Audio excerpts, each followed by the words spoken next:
بسم اللہ الرحمن الرحیم۔ السلام علیکم۔ دروازے زور سے بند ہونے کی آواز آئی، جیسے کسی نے غصے میں دروازہ پٹخا ہو۔ میں جو اپنے کمرے میں آئینے کے سامنے بال سنوار رہی تھی چونک گئی۔ نیچے جانے پر دیکھا اماں اور بھائی ایک دوسرے کے آمنے سامنے کھڑے تھے۔ بھائی کی آواز بلند تھی، آنکھوں میں غصہ اور ماتھے پر شکنوں کے قطار۔ اماں کے ہاتھ میں قرآن تھا اور وہ قسم کھانے پر تلی ہوئی تھی۔ میں قسم کھا کے کہتی ہوں، اس گھر کی عزت کا سوال ہے، یہ شادی کرنی ہی پڑے گی۔ بھائی کی آواز گونجی، میں اسے پسند نہیں کرتا امی، آپ زبردستی کیوں کر رہی ہیں؟ تو پسند نہ کرے پر میں یہ نکاح کروا کے رہوں گی۔ خاندان والوں میں بات پھیل گئی ہے، انکار کا مطلب ہے ہماری ناک کٹ جائے گی۔ اماں کی ضدی طبیعت پورے خاندان میں مشہور تھی اور آج وہ پوری شدت سے اڑی ہوئی تھی۔ میں خاموش کھڑی تماشا دیکھ رہی تھی، کبھی بھائی کی طرف کبھی اماں کی طرف دیکھتی۔ بھائی نے آخری بات کہی، اگر زبردستی یہ نکاح ہوا تو میں 3 دن بعد دبئی چلا جاؤں گا اور پھر کبھی واپس نہیں آؤں گا۔ یہ دھمکی نہیں تھی، وارننگ تھی۔ وہ سچ میں ایسا کر سکتا تھا، لیکن اماں نے جیسے کچھ سنا ہی نہ ہو، قرآن کو گواہ بن کر بھائی کی رضامندی کو کچل ڈالا۔ 3 دن بعد واقعی ولیمہ ہوا، رخصتی بھی، اور وہ لڑکی، اب ہماری بھابھی، اس گھر میں آ گئی۔ نہ وہ مسکرا رہی تھی نہ ہم، جیسے خوشی کے بجائے کوئی قید کا حکم سنایا گیا ہو۔ میں نے اس دن اس کی آنکھوں میں کچھ عجیب سا درد دیکھا، جیسے وہ سب کچھ سمجھ رہی ہو اور پھر بھی خاموش تھی۔ بھائی اپنے وعدے کے مطابق نکاح کے تیسرے دن دبئی روانہ ہو گیا۔ نہ بیوی کو دیکھا نہ بات کی۔ اماں نے اسے جاتے وقت الوداع بھی نہ کہا، بس کمرے میں جا کر بیٹھ گئیں جیسے کچھ خاص نہ ہوا ہو۔ بھابھی نے چپ چاپ اس گھر کے رسم و رواج کو اپنانے کی کوشش کی، مگر اماں نے اس کا جینا دو بھر کر دیا۔ اسے کبھی بہو کی طرح عزت نہ ملی۔ اماں اسے اپنے کمرے میں سلاتی، جیسے کسی پرانی نوکرانی کو جگہ دی ہو۔ میں نے کئی بار دیکھا وہ رات کو جلدی سو جاتی اور صبح جب اٹھتی تو اس کی حالت عجیب ہوتی، آنکھوں کے نیچے ہلکے، چہرے پر تھکن اور چال میں بوجھل پن۔ اماں کہتی، کام کرتی ہے اسی لیے تھکی رہتی ہے، پر میں جانتی تھی بات صرف کام کی نہیں تھی۔ دن بھر اسے گھر کے سارے کام کرنے پڑتے، جو بھی بچتا وہی کھانا اس کے لیے ہوتا۔ ایک دن میں نے جان بوجھ کر دسترخوان پر ایک پلیٹ اس کے لیے رکھ دی تو امی نے مجھے ڈانٹ دیا، ہمیں کیا ضرورت ہے اسے عزت دینے کی؟ میں خاموش ہو گئی۔ کچھ بولتی تو الزام آ جاتا کہ تو بھی اس کی طرفداری کر رہی ہے، پر میں اندر ہی اندر کچوکے کھاتی رہی۔ ایک دن میں نے دیکھا بھابھی نے ایک پرانی ساڑی پہنی ہوئی تھی جو کبھی اماں پہنتی تھی۔ اس کے بال بھی بکھرے ہوئے اور چہرے پر ایک عجیب سا زرد رنگ چھایا ہوا تھا۔ وہ برتن دھو رہی تھی، ہاتھوں پر جھاگ کے ساتھ زخم بھی تھے۔ میں نے آگے بڑھ کر پوچھا، بھابھی آپ کے ہاتھوں کو کیا ہوا؟ تو وہ مسکرا کر بولی، پانی میں رہنے سے ہو گیا، کچھ نہیں ہے۔ مگر میں جانتی تھی یہ صرف پانی کا اثر نہیں تھا، یہ اس اذیت کا اثر تھا جو وہ روز سہتی تھی۔ کبھی کبھی میں اسے امی کے کمرے میں آہستہ آہستہ مالش کرتے دیکھتی، رات کے کسی پہر، اور جب صبح وہ نکلتی تو لگتا جیسے اس کی ہڈیاں درد سے چور ہو گئی ہوں۔ میں پوچھنا چاہتی مگر ہمت نہیں ہوئی، کوئی دیوار تھی جو مجھے روک دیتی۔ بھائی کے جانے کے بعد بھابھی کی زندگی جیسے رک سی گئی تھی، نہ وہ خوش رہتی، نہ بات کرتی، نہ ہنستی۔ میں کبھی کبھی سوچتی، کیا واقعی یہ وہی لڑکی تھی جس کا رشتہ لے کر اماں خود گئی تھی، جس کے لیے قرآن اٹھایا تھا؟ کیا ایسی ہوتی ہے بیٹی جیسی بہو؟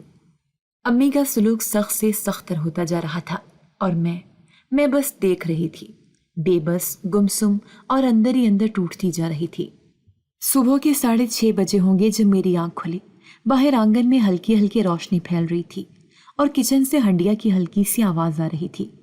میں نے رضائی ہٹائی اور آہستہ آہستہ نیچے اتری۔ پورا گھر سونا سونا لگ رہا تھا سوائے کچن کے۔ جیسی میں قریب پہنچی میرے قدم ایک دم رک گئے۔ وہ لڑکی، میری بھابھی، کچن میں چولہے کے سامنے کھڑی تھی، پر وہ کھڑی کم اور جھکی ہوئی زیادہ لگ رہی تھی۔ آنکھیں نیم بند، چہرے پر تھکن کے آثار اور بدن میں جیسے ہلنے کی بھی سکت نہ ہو۔ ہاتھوں میں چمچ تھا مگر وہ اسے چلاتی نہیں، بس تھامے ہوئے تھی، جیسے اسے یاد ہی نہیں رہا کہ کھانا بنا رہی ہے۔ میں نے اس کی طرف دیکھا تو میرے جسم میں جھرجھری سے دوڑ گئی۔ اس کی آنکھوں کے گرد سیاہ ہلکے اور چہرے پر زردی ایسی تھی جیسے کئی راتوں کی نیند چھین لی گئی ہو، بال الجھے ہوئے اور ہاتھوں پر سوجن۔ بھابھی آپ ٹھیک ہیں؟ میری آواز بے اختیار نکلی، مگر وہ چونکی نہیں، جیسے وہ پہلے ہی دنیا سے منقطع ہو چکی ہو۔ بس اتنا بولی، ہاں